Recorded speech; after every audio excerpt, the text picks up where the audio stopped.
The mainstream priority of cinema is to try and express story, characters, and themes, but often an overlooked aspect of film and storytelling in general is mood. How a film can express a particular feeling within the audience, be it terror like in The Babadook, or longing like in The Mood for Love. The ability to put a viewer within a fictional place takes great skill and is often overlooked. Sometimes it's highly rewarding to sit down in front of a screen and experience something without the story and characters taking center stage. It also allows for less direct attention to a film. The dialogue and story matter less when viewed at this angle. I still think you should pay full attention, but the effect is still powerful. By this definition, any film can be a mood film if watched in the right way, and I agree, but some films stick out as more moodier than others. These are my 10 favorite mood films.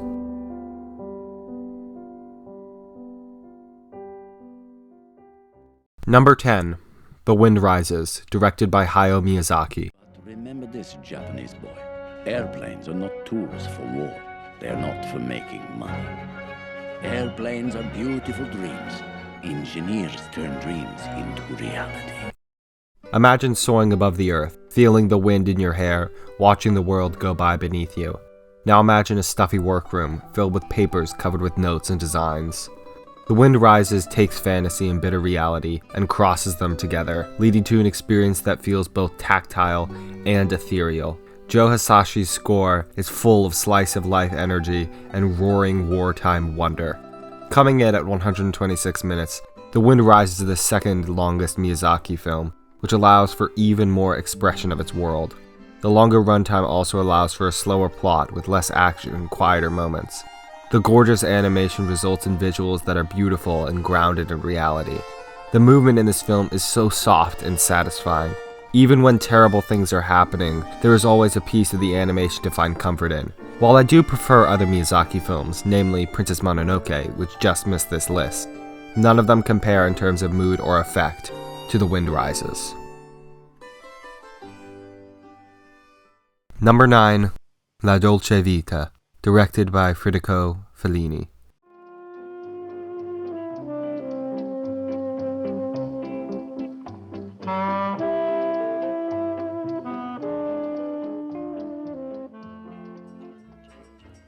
Ah, La Dolce Vita, The Sweet Life. What better director to capture the want for purpose and happiness better than Federico Fellini? La Dolce Vita is about the destruction of an idealized conception of life. It is a loss of innocence, and what a pretty loss of innocence it is. Othello Martelli shoots one of the most beautiful films ever made, and his talent comes through in every frame.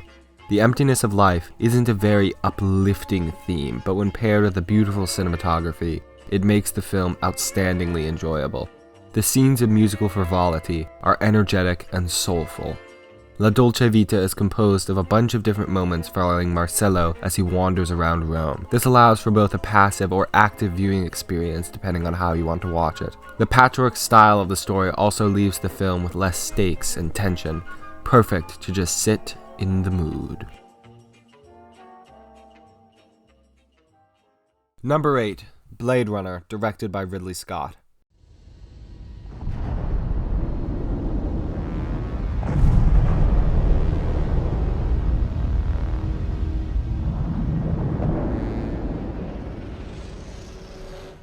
Taking a sharp turn from 60s Italy, Blade Runner takes place in Los Angeles in the version of 2019 that existed back in 1982. Blade Runner isn't like other sci-fi films. With only one real action scene, Ridley Scott instead fills Blade Runner with slow, environmental world building. You can feel the grime and bright lights of cyberpunk Los Angeles. The film's mood never falters, never slows, and always maintains the same beautiful and oppressive feel. The plot plays second fiddle to the set design and costumes. The choice of Los Angeles being the setting for the film is brilliant. At present, LA is a city blanketed with sunshine. In Blade Runner, the city is nothing like it is today.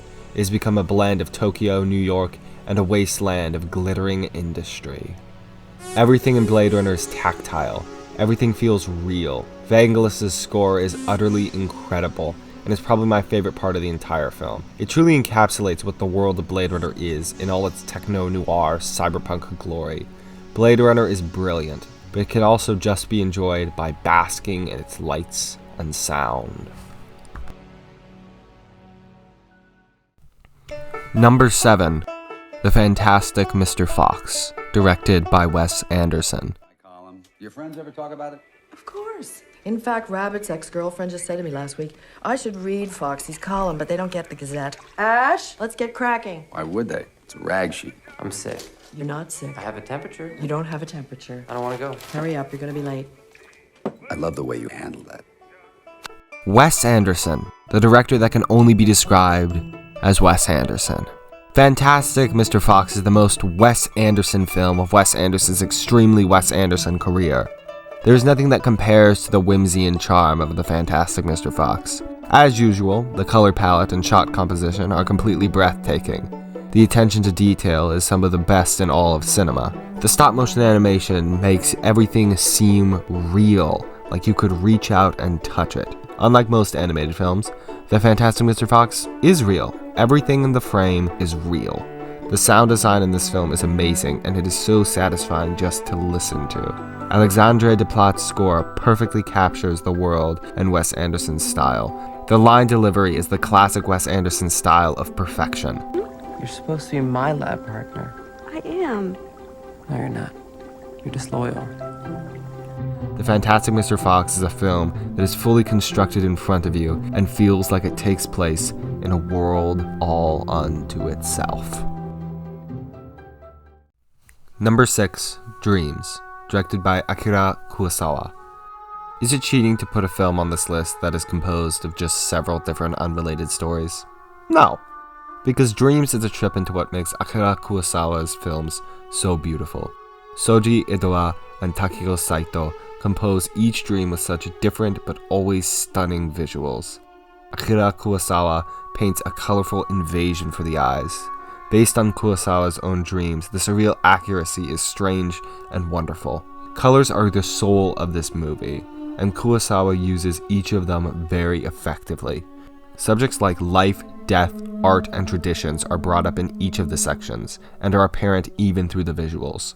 Dreams is a film where you don't even have to try to bask in its mood. It washes over you like a warm bath made out of petals and snowflakes. The ethereal stories and logic of the film never takes you out of it. The mise-en-scène of Dreams is silent and so well blended into the narrative that it's almost invisible. Nothing feels placed or rehearsed. Watching Dreams almost feels like watching a documentary of a fantasy world. Number 5. Once Upon a Time in Hollywood, directed by Quentin Tarantino. It's official, old buddy. Well, it has been. What are you talking about? What did that guy tell you? Told me the goddamn truth is what he told me. Whoa, whoa. Hey, I'm sorry about that. I'm sorry about that. here, put these on. Don't cry in front of the Mexicans.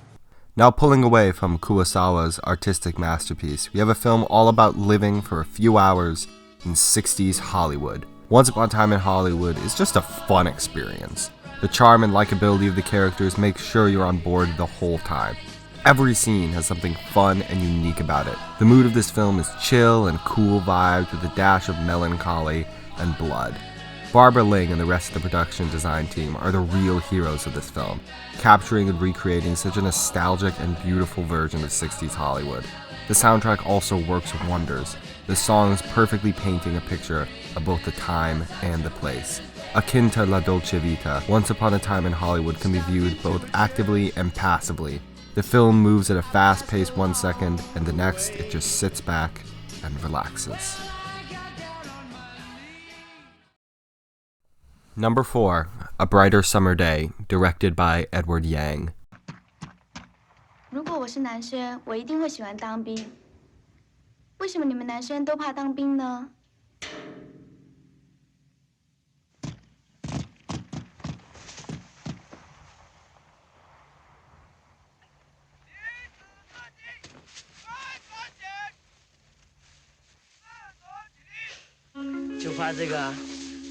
Keeping with the 60s time period, we travel to Taiwan for Edward Yang's 4-hour masterpiece.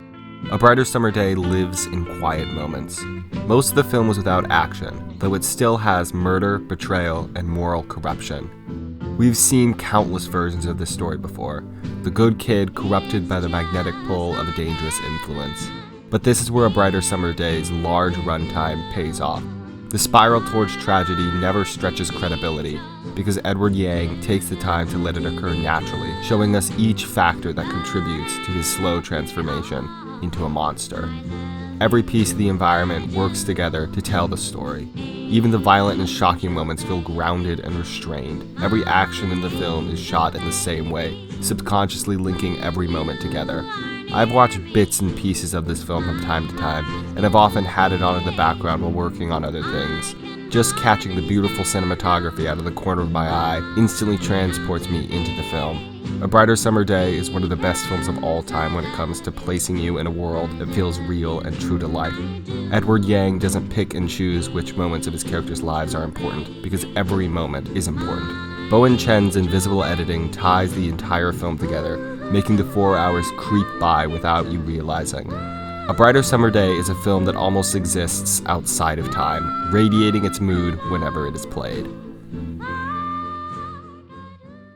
Number 3 and 2, The Irishman and Goodfellas, both directed by Martin Scorsese. Fuck it, let's go. Ah, Jimmy, give it a chance. Give it a chance. Give it a few more minutes. This isn't right. This isn't right. You don't do this. You don't keep a man waiting. There was Jimmy and Tommy and me, and there was Anthony Stabile. How you doing? Frankie Carbone. And then there was Mo Black's brother, Fat Andy, and his guys, Frankie the Wop. If I had to choose 2 films to have playing in the back of my mind at all times, Goodfellas and The Irishman would be tied for number 1. Do these films feature morally corrupt people doing morally wrong things?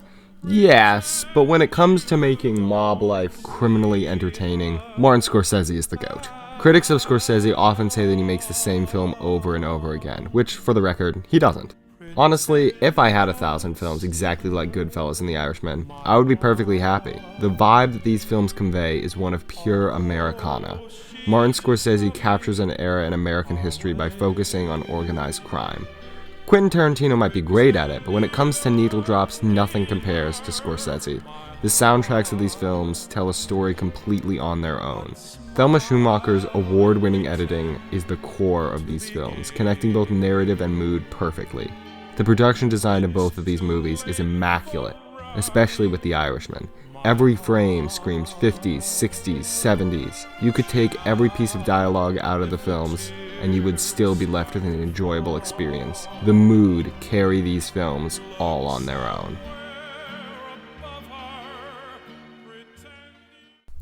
Number 1, Angel's Egg, directed by Mamoru Oshii.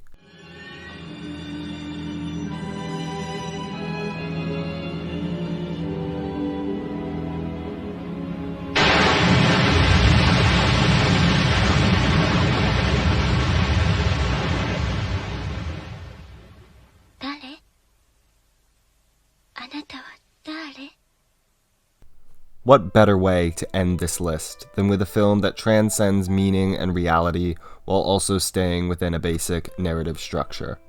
This is the space where Angel's Egg finds itself. A strange young girl journeys across a quiet, otherworldly landscape, carrying a large white egg. Almost nothing is explained, and with only a few lines of dialogue, the film tells its story completely through its sound design and visuals. The score by Yoshihiro Kano is tribal yet scientific, powerful yet delicate. The cinematography is melancholy and lonely, the characters surrounded by a quiet, empty world. The color palette is dominated by blues and whites, creating a bleak and somber atmosphere. The setting of Angel's Egg is a place where the world ended a long time ago, and now the Earth lives in a perpetual half-life. Reality and purpose no longer exist, and the characters cling to things, trying to find value in whatever they can. Angel's Egg is a film like few others that fills every second of its runtime with an unknowable feeling, which is why, in my opinion, it's my favorite mood film ever made. Thank you for taking the time to watch this. If you enjoyed the video, please like and subscribe for upcoming videos. Thanks!